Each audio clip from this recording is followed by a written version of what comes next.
Alors, je suis Akima Djoudi, je suis artiste plasticienne et aujourd'hui me voilà à Houston en invitation, ou en tout cas invitée par Nuit Blanche pour réaliser une installation. Alors il s'agira ce que j'appelle des vidéos-enseignes. C'est des enseignes lumineuses extraits de films américains ou de anciens films hollywoodiens ou voire de gangsters, films d'une certaine époque, de 1917 à 1958. Dans ces films, je glane plusieurs images de signalétique, d'enseignes lumineuses, que je photographie et je prends uniquement une seule image fixe que je réanime de façon totalement obsolète, un peu comme un flipbook, image par image. Et à partir de là, ça forme une vidéo. Deux images côte à côte, c'est déjà un mouvement.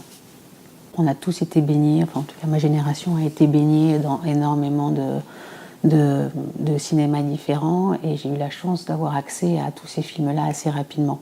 Et forcément, il y a un genre de sublimation d'un certain monde qui n'est pas la réalité, j'en suis consciente, mais qui m'a complètement bouleversée, ce serait peut-être un peu gros, mais en tout cas qui m'attire et qui me fait vibrer dans toute cette époque du cinéma.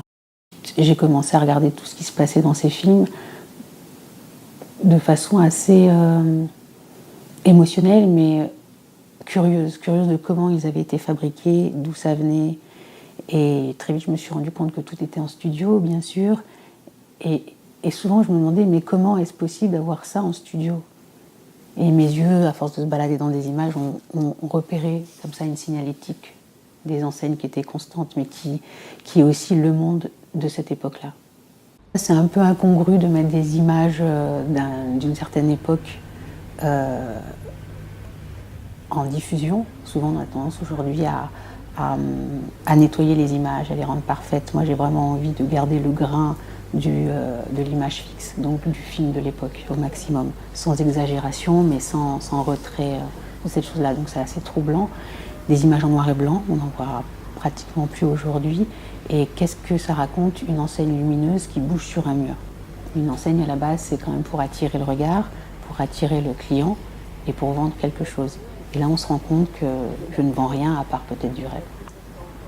Mais Nuit Blanche, il y a quelque chose de merveilleux, c'est que ça se passe dans une ville, c'est gratuit, accessible à tous, et ça permet aussi de redécouvrir une ville. On ne voit plus une ville de la même manière une fois qu'on a été en déplacement lors d'une Nuit Blanche.